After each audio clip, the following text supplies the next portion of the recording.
ऋषि मुनियों की पावन धरती, देश धर्म का नाता है। कहते सारे लोग यही हैं, गो हमारी माता है। जाग उठो ओ भारतवासी, जाग उठो ओ भारतवासी, गो पर छुरियां चलती हैं। बंद करो गो माँ की हत्या, सारी जनता कहती है। बंद करो गो माँ की हत्या, सारी जनता कहती है।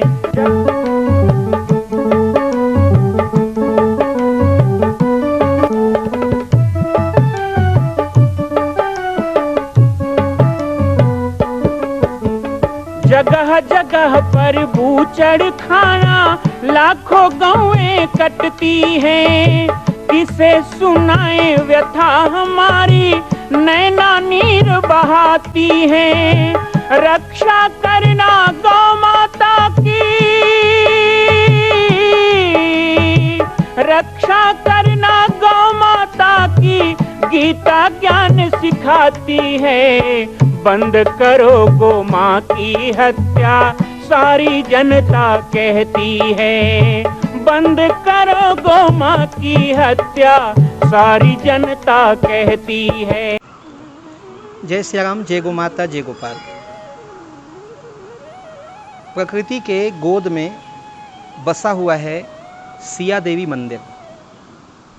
बालोद जिला के एक धार्मिक आध्यात्मिक स्थल के रूप में बहुत ही सुंदर प्रसंग है। तुम किन जाई परीक्षा लेहु। रामचरितमानस में गोस्वामी तुलसीदास जी ने वर्णन किया कि सती ने जब भगवान राम के परीक्षा लेने की बात कही तो भगवान शिव कहते हैं, मैं यहाँ वृक्ष के नीचे बैठा हूँ, आप जाकर के परीक्षा ले लीजिए। छत्तीसगढ़ की धरती ऐसे अनेक रहस्यों से सुशोभित है। माता सती को मोह छत्तीसगढ़ में हुआ, लोक मान्यता में यही है। सिया देवी माता सीता का मंदिर और सीता का रूप धारण करके श्री राम जी की परीक्षा लेना, इस स्थान से उस घटना को जोड़ा जाता है। आज हम सिया देवी मंदिर में आए हैं और साथ ही आप सभी के साथ बाबा जी की पाती कार्यक्रम के लिए ऋषि पंचमी के संदर्भ में कुछ बातचीत भी आपके साथ करना चाहते हैं। भाद्र शुक्ल पक्ष की पंचमी को हम ऋषि पंचमी मनाते हैं। ऋषि पंचमी कब से मनाया गया, क्या उसको मनाने की विधि है और आज किस प्रकार से उसका विकृत रूप समाज में देखने को मिल रहा है, इसके बारे में थोड़ी सी चर्चा आज के कार्यक्रम में करेंगे। आप सभी का सिया देवी मंदिर प्रांगण में स्वागत है और साथ ही बाबा जी की पाती कार्यक्रम में स्वागत है। भारत में एक परंपरा रही है गुरुकुल की। बचपन में माता पिता अपने बच्चों को ऋषियों के आश्रम में छोड़ाते थे विद्या अध्ययन के लिए। वहाँ पर राजनीति, धर्मशास्त्र, वाणिज्य, अन्य विभिन्न प्रकार की शिक्षा उनको समयोचित और वर्ण व्यवस्था के अनुसार दी जाती थी। गुरुकुल के पश्चात जब 18 से 20 वर्ष की उम्र में बालक अपने घर को आता था तो उसे गृहस्थाश्रम, संन्यास आश्रम चुनने का पूर्ण अधिकार होता था। गुरुकुल परंपरा में ही भारत के महान महापुरुषों के जीवन चरित्र, यहाँ तक वेद, शास्त्र, कथानक, ये सभी जुड़े हुए हैं। दूसरी व्यवस्था ये रही कि हम यदि गुरुकुल में नहीं जा पाते हैं तो गुरु के सानिध्य में रह करके और समय समय पर गुरु से मार्गदर्शन लेकर के हम अपने जीवन, गृहस्थ जीवन हो या फिर सामाजिक कार्यों का जीवन हो, उसे आगे बढ़ाएं। ऋषि पंचमी कार्यक्रम को सबसे पहले जोड़ा जाता है महर्षि गौतम के उपाख्यान से। जब भारत में ऐसा दुर्भिक्ष आया कि समस्त सृष्टि अन्न जल के लिए त्रसित हो गई, तो उस समय महर्षि गौतम ने गांवों और समाजों में एक यूथ बनाया, एक समूह बनाया और उस समूह का निर्माण करके उन्होंने उनको समय समय पर अपने आश्रमों में बुला करके उन्हें विभिन्न क्षेत्रों में दीक्षित किया। जैसे दुर्भिक्ष के समय सामाजिक सेवा कैसे करें, दुर्भिक्ष के समय आपातकाल में सुरक्षा कैसे करें, बहुत प्रकार की जड़ी बूटियों का ज्ञान जो चरक संहिता और सुश्रुत पतंजलि के नाम से हमारे देश में विख्यात है, इन सब की शिक्षा जन सामान्य को कैसे दिया जाए, ये महर्षि गौतम ने सबको सिखाया। उस समूह को प्रशिक्षित करने के लिए ऋषि पंचमी प्रथम दिन होता था। जैसे किसी भी कार्य को करना है तो हम कहते हैं श्री गणेश, तो वो होता है गणेश चतुर्थी। तो इसी तरह ऋषि परंपराओं के परंपरा को हम आगे बढ़ाएं तो वो शिक्षा दीक्षा के लिए प्रथम दिन ऋषि पंचमी को माना गया। महर्षि गौतम के प्रयास को ही आगे जाबाली ने, फिर सुनाशेष ने और भार्गव ऋषि ने आगे बढ़ाया और वो परंपरा धीरे धीरे फिर गांव में वैद्य, फिर बैगा, इस प्रकार से अग्रसित हुई। हम ऋषि पंचमी के बारे में थोड़ा सा और प्रकाश अभी डालेंगे और साथ ही आपको सिया देवी के बहुत ही सुंदर विहंगम दृश्य का भी दर्शन कराएंगे। प्राचीन परंपराओं में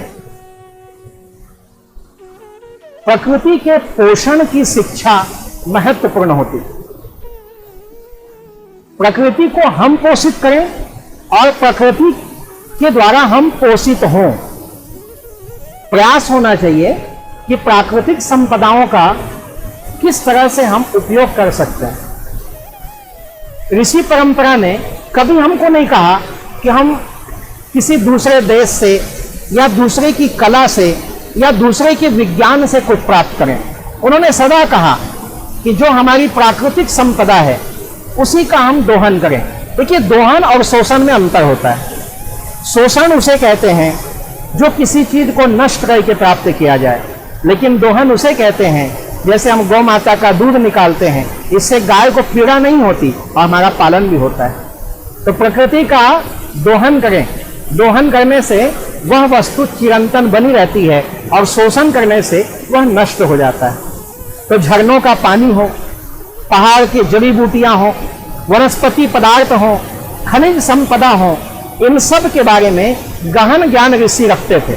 और ऋषि पंचमी जैसे कार्यक्रम में वो अपने ऋषि मंतव्य को रखकर अपने शिष्यों को सुभाषित भी करते थे, सुशिक्षित भी करते थे, उसका उपयोग भी बताते थे। और इतना ही नहीं, वो दीक्षा दे करके उसके शक्ति का सूक्ष्म स्थापना भी उनके मन में करते थे। तो इस प्रकार की व्यवस्था ऋषि परंपरा के द्वारा प्राचीन समय में बनाई गई।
छत्तीसगढ़ के बालोद जिला में स्थित है पाटेश्वर धाम, जहां विश्व का अद्वितीय माँ कौशल्या जन्मभूमि मंदिर निर्माण एवं 10,000 गायों के लिए श्री हनुमान नंदीशाला गौ अभ्यारण्य की स्थापना की जा रही है। श्री पाटेश्वर धाम के आध्यात्मिक, धार्मिक एवं नित्य नवीन जानकारियों से जुड़ने के लिए हमारे YouTube चैनल राम बालक दास को सब्सक्राइब करें एवं घंटी का बटन दबाएं। जय सिया राम, जय गौ माता, जय गोपाल।